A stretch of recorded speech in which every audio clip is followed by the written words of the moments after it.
What's up, everybody? This is the Oklahoma Prepper, and today we're going to talk a little bit about what to do in the event of a train derailment.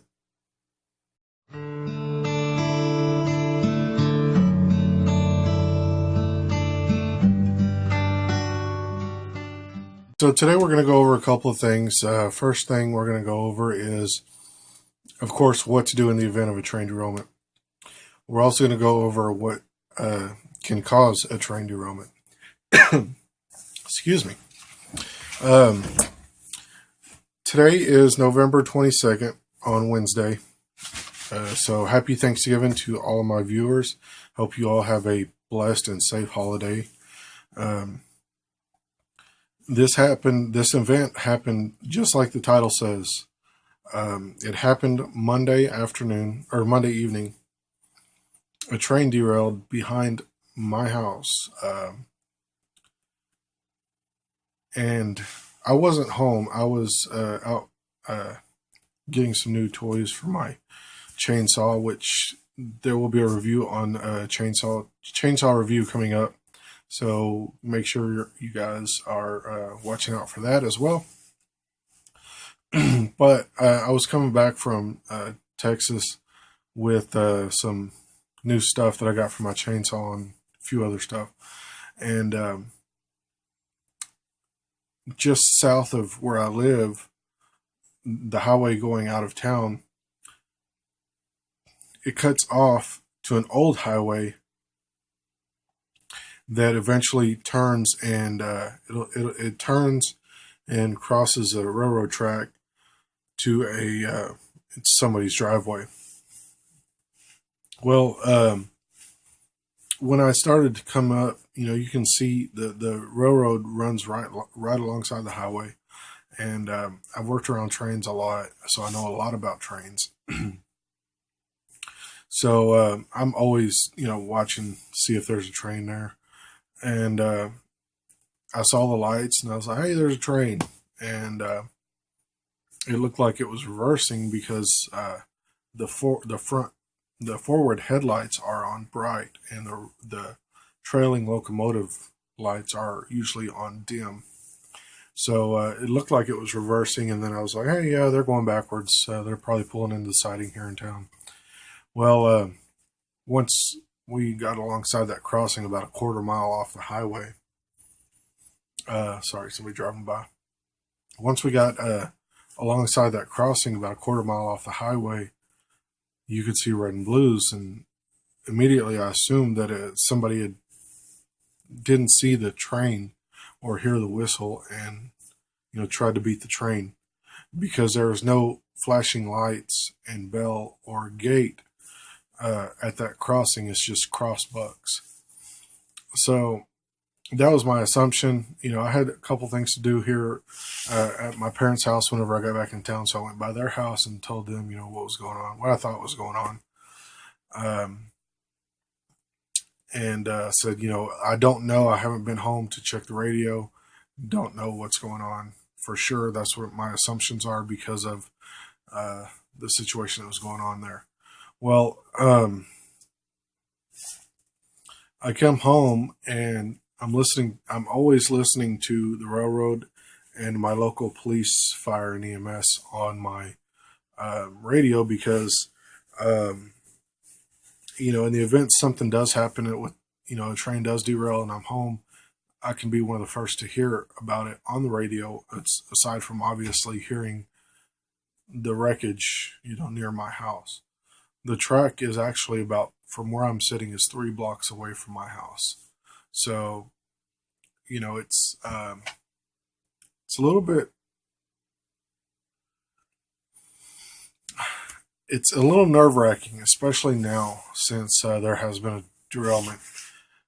However, it could have been a lot worse. This was actually very lucky that the train that derailed, the section of train that was derailed, was not carrying any hazardous chemicals. It was only carrying coal. So it was a very, very high ignition temp, fuel. So it could have been bad, but it still wasn't bad enough to warrant, evacuation. So First thing I was going to talk about is what you do when a train derails. Like I said, I have a railroad radio. I've listened to the railroad on my radio, so anytime anything happens, I can hear it in real time. Well, some people don't have that ability. Some people don't listen to their scanners and stuff. That's entirely fine. There's no shame in that at all.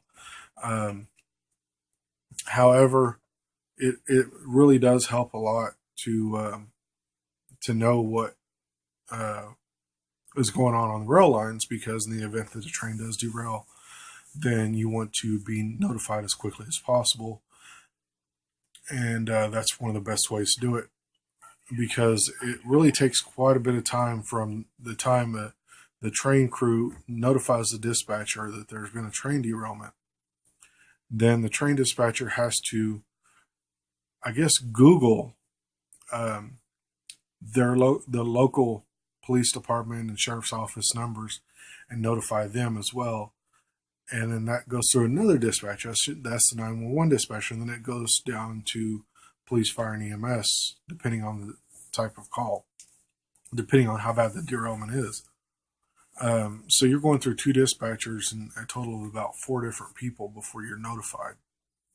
This way, you're notified almost immediately. As soon as the train crew realizes what happened, they're on the radio, saying we're an emergency, our train is on the ground, or it's in the dirt, or we derailed.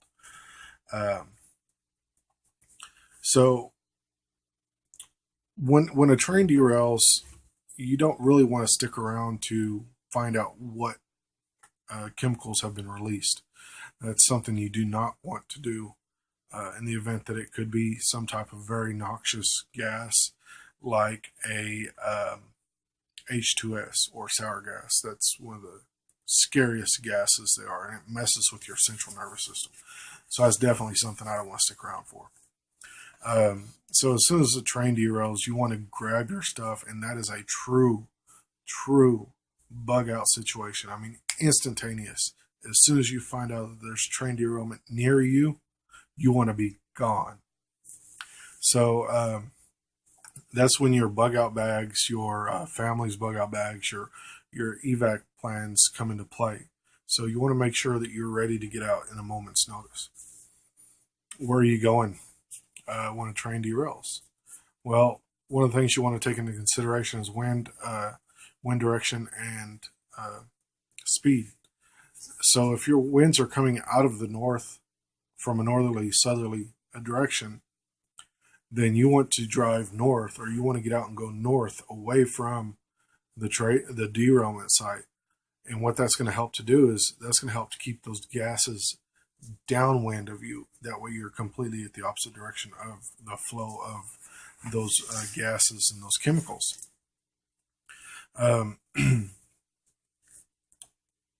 Make sure that when you do evacuate, at least on your way out, grab your cell phone and call, hey, neighbor, this is me, your other neighbor. We're a train derailed out by the house. We've got to go, and we want you to get out too.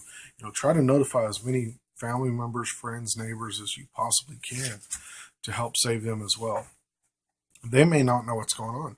They may not have scanners. They may not have news or even a phone. They just may, go out, cut wood, come inside, read a book, and go to bed. It could be their life.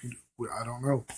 So notify your friends and family that what's going on. So, in the event that something happens, you can actually help save them. And notify people that don't live in town, your friends that are out of town, that live out of town, or your family that lives out of town. That way they know what's going on in case something happens. You cannot leave. They know where to send help to get you. So always keep that in consideration as well. So why are we evacuating when a train derails?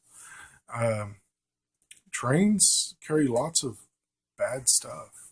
They carry lots of dangerous chemicals, anything from gasoline or diesel fuel to jet fuel, and even caustic soda, um, chlorine gas, chlorine. There's so many different chemicals that you do not want to be a part of if in the event that something bad happens and train derails. You do not want to be a part of those chemicals at all. I promise you that. I've been a firefighter since before I graduated high school. I was a firefighter in high school. Um, we've taken classes, so many classes over the years about hazardous hazmat operations and awareness. So you don't really want to be around any of that stuff. So some of the stuff that they carry, it's of course everything that is in your house right now. I guarantee you, at one point was on a train, if not a shipping container, if not a semi, if not it came from China. I mean, just everything moves by rail. Everything. It has to get somewhere from one point to the other, and that's the cheapest way to do it.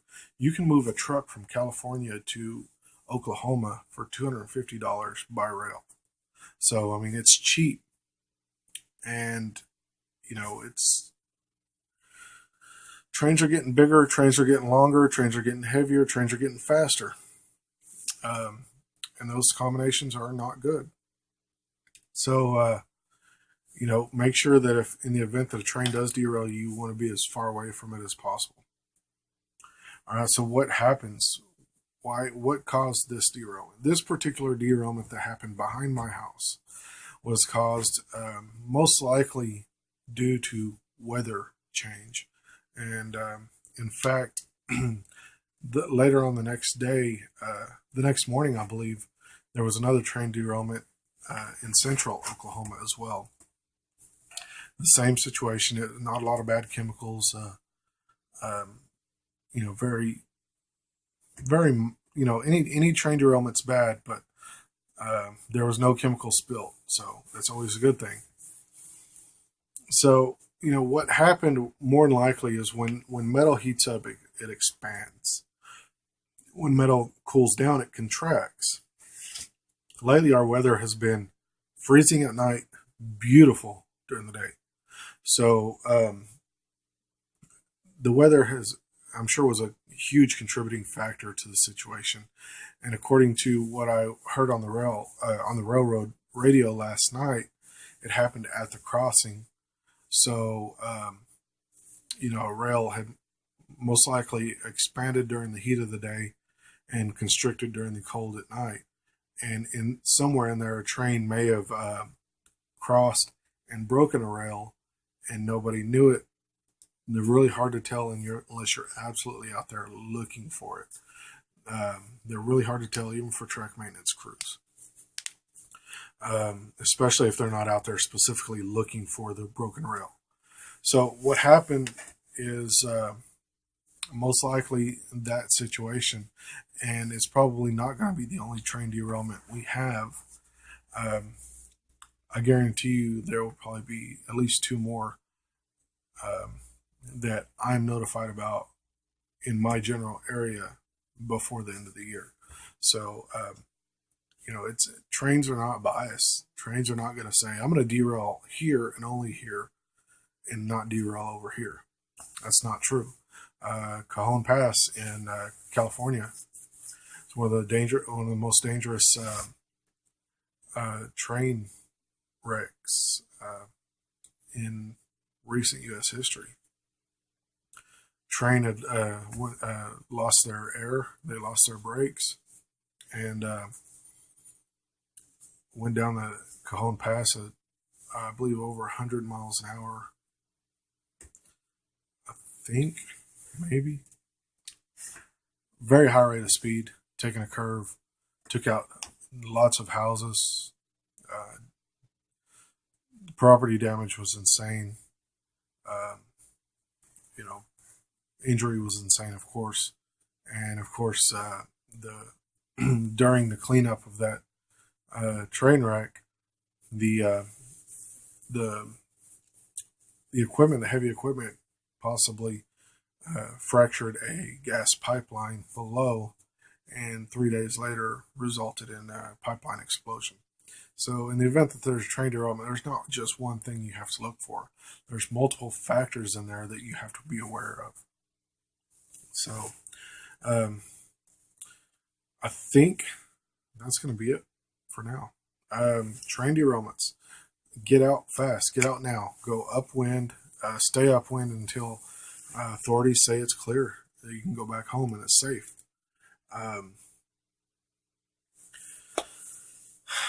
I want to say thank you guys so much for watching. Thank you so much for staying subscribers. I don't think I've lost too many subscribers in the last few weeks since I've been busy with work and haven't been able to put videos up. So thank you guys for sticking around. Yes, I know, Cat. Fluffy says hi. He also wants you guys, Fluffy wants you guys to make sure you like and subscribe. And if you guys have any suggestions for future videos, comment down below. If you are a subscriber, and also down below in the description are all my links to my Facebook, Twitter, Instagram, I think. Yeah, all my social media stuff is down below. So just comment, or links are down below in the description. Chainsaw review video is coming up, so stick around for that. Daytime hike, hanging out in the woods video coming up after that, or before, I don't know, coming up soon. So stay tuned, stick around. I'm going to be making more videos. Weather's finally cooled off. I've got the wood stove in, and it's going, and it's nice in the house, and it's cool outside. So I'm in a happy medium right now. Guys, I want to know about, what have you guys done? What are you guys doing to keep warm? Are you guys doing running total electric house? You guys have gas heating? You guys rocking it like me, old school wood stove? Love my wood stove. I'd like to know, so let me know in the comments down below. And if you guys have any tips or suggestions on me running my wood stove, let me know, because anything to make my life easier, make this wood last a little bit longer, I'm all ears. So, like I said, links are down below. Like, comment, subscribe, and I think that's going to be it for now. So stay safe and keep prepping.